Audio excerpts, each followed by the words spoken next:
Hey everybody, my name is TaoMan, and in this video I will show you how to disable blood.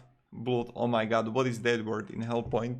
So let's start. The first thing you want to do in HellPoint, click here on settings, and when you will be in settings, you're gonna see like blood here.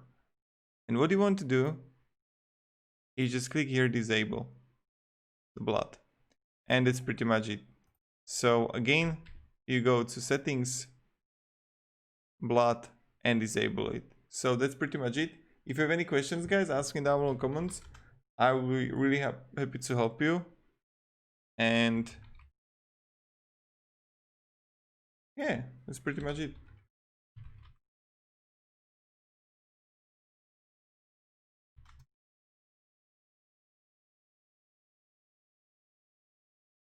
So goodbye.